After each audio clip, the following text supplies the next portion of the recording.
like to welcome you to the Wisdom in Exile Buddhist Conference.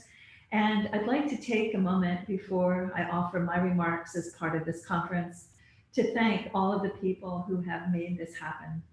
First of all, of course, there's Robert Thurman at Tibet House and all of his contribution, Jacob Kyle at Embodied Philosophy, and the Sacred Stream radio podcast crew, including Laura Chandler, and everyone who has contributed so beautifully to this body of wisdom that we are presenting to you. And it is my great pleasure to be able to offer some thoughts and to be able to contribute in any small way that I can to help with the continued evolution and maintenance and clarity of purpose that Tibetan Buddhism can provide here in the West. And I'd like to just talk a little bit about how important in my own life that Tibetan Buddhism has been for me. I remember as a very young person coming across this very magical book, Tibetan Yoga and the Secret Doctrines by Evans Wentz. He was an early translator of Tibetan texts and information. And I remember just being absolutely electrified when I found this book, and I must have read it and reread it 100 times.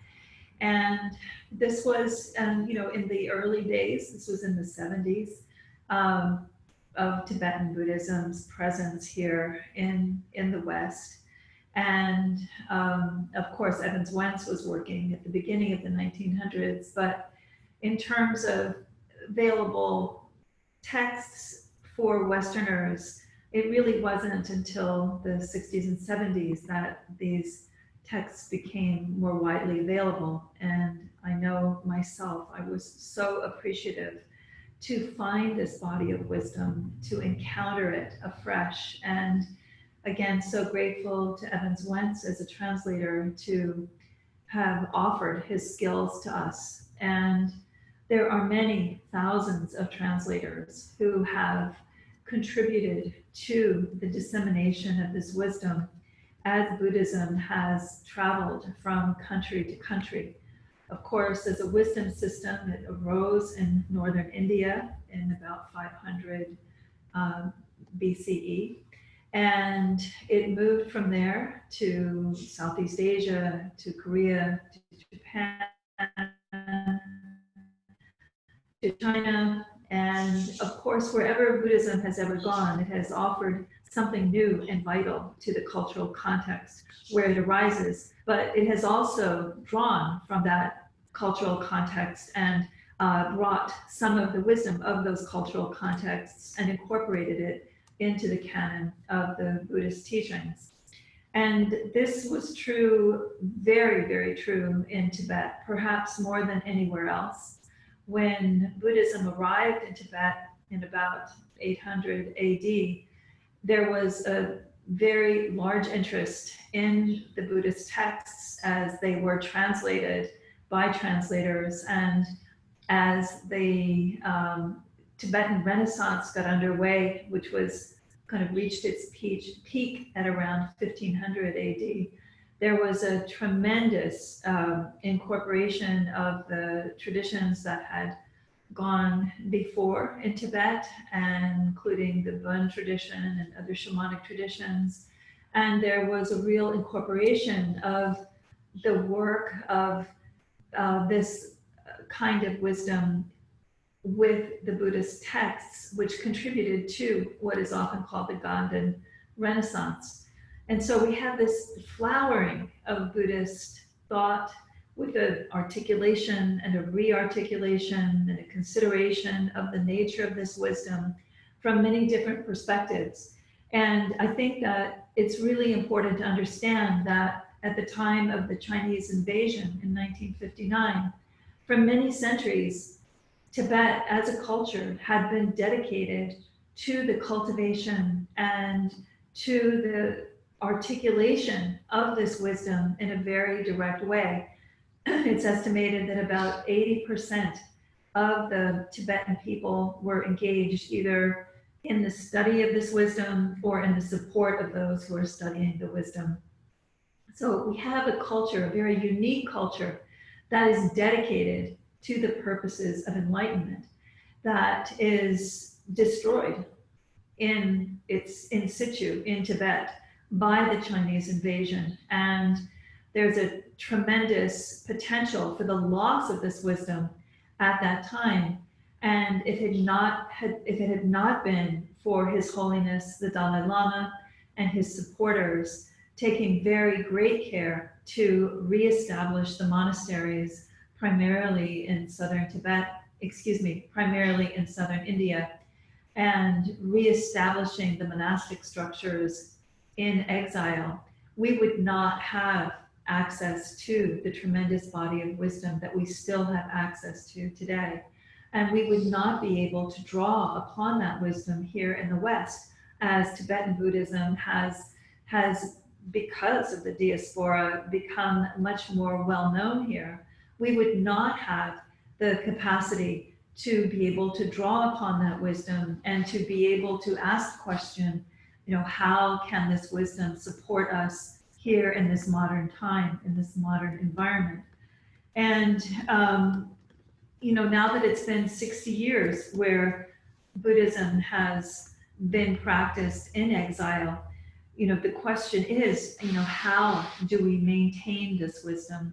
How do we foresee the future of Tibetan Buddhism in the West? And this is, of course, a huge question. It's the question that this conference is primarily focused on. And I'd like to offer a few thoughts in that direction, and then offer you some understandings about a model of spiritual counseling that I've developed called Depth Hypnosis, which incorporates much of this wisdom and brings much of this understanding into the modern therapeutic environment. First of all, I'd like to say, however, that I think that, excuse me. First of all, I'd like to say, however, that I think that the preservation of Tibetan Buddhist wisdom in the traditional structures, such as the monastic universities, is something that must continue. There must be these structures that maintain the purity of these teachings within the lineage systems in the way that they have always been maintained. And I think that this is a very important project, very important enterprise. And I am grateful that there are teachers, wise teachers, and wisdom holders who are incarnating to continue this lineage system of maintaining the purity of the teachings. And I think that this is, as I say, very important to the future of Tibetan Buddhism in the West. However, I think there's also another way in which Tibetan Buddhism can offer itself to the modern psyche, offer methods, tools, and resources that can be adapted into the modern way of thinking here in the West, that can help also perpetuate the power of the teachings and offer the wisdom of the teachings to modern people in a way that they can actually digest and be able to incorporate into their lives. You have to remember, we're talking about trying to bring this wisdom from this very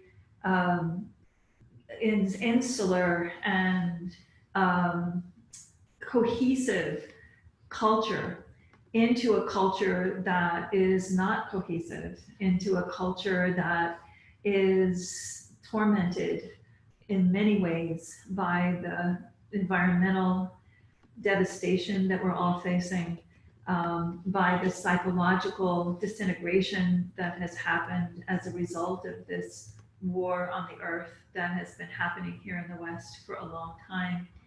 And there are so many symptoms of this distress that you find in the modern, particularly American culture, that you don't find on a spiritual or psycho-emotional level within the traditional Tibetan cultural context. And so there is work to be done to perhaps to strive to create a bridge between this very powerful wisdom system and this very different cultural context. And it's actually the role, I think, of meditational therapies like depth hypnosis to make that bridge. And Robert Thurman has said that he believes that the future of Tibetan Buddhism in the West lies in these meditational therapies. And I think he may have something important to say there. And I would like to contribute to that conversation by talking about depth hypnosis and offering you the ways in which depth hypnosis draws upon different aspects of Tibetan Buddhism and makes those aspects available in the modern therapeutic context. So depth hypnosis combines different schools of energy medicine, earth-based wisdom practices, hypnotherapy, and transpersonal psychology, and brings them into a coherent approach to the relieving of suffering. The interesting thing about these different schools of thought that I've just mentioned is that they are all related to a very Tibetan Buddhist concept, which is Tantra. And the Vajrayana schools of Tibetan Buddhism have really articulated the very subtle ways in which light, sound, and elements combine and can be directed to create change on a physical level. And this is, of course, energy medicine. And you have the adaptation of the shamanic traditions into the aspects of deity meditation that you find so clearly articulated in the Himalayan schools of Buddhism. That is a heritage, I think, of the shamanic traditions that were there before Buddhism arrived. You have the interaction between these deities with people who are studying this wisdom in a way that is very similar to the way in which shamanic guides interact with people who are on the path of shamanic initiation.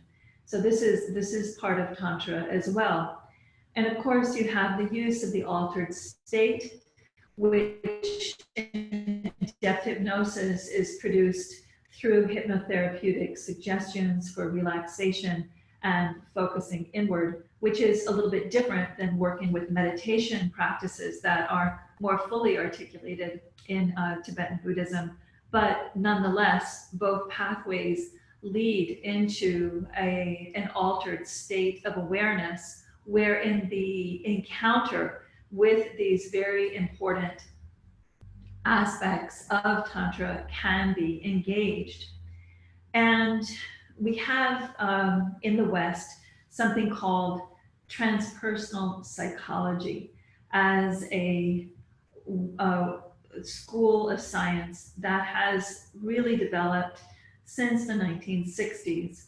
Before that time, it was primarily clinical psychology that was the primary therapeutic paradigm for helping people with psychosocial, emotional, and mental issues. And one of the problems with clinical psychology is that it rejects the idea of spirit as a participation process or a process that people can participate in the therapeutic context. And transpersonal psychology, on the other hand, embraces the idea of the participation of spirit in the therapeutic process. One of the godfathers of transpersonal psychology was Carl Jung, and he actually stated that he did not believe that healing could take place without the participation of spirit. So you have within transpersonal psychology a seat for these Buddhist teachings which are focused, of course, on the relieving of suffering on a spiritual level, as well as on mental and emotional and physical levels. And you also have a seat for a process such as depth hypnosis within the Western therapeutic paradigm, within transpersonal psychology.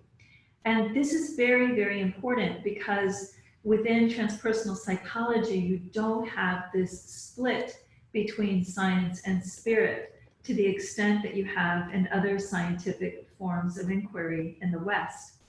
And this is also true in Buddhism, because Buddhism, of course, is a religion, but it is also a science and a philosophy.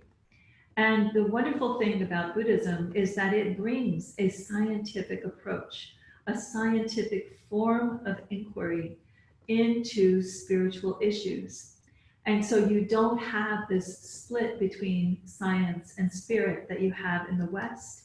And you have the possibility of creating a very powerful system of knowledge that incorporates both the power of spirit and the ability to make clear, rational, and empirical statements about the nature of spirit in Buddhism, and particularly in Tibetan Buddhism, where this inquiry is so articulated within the monastic system.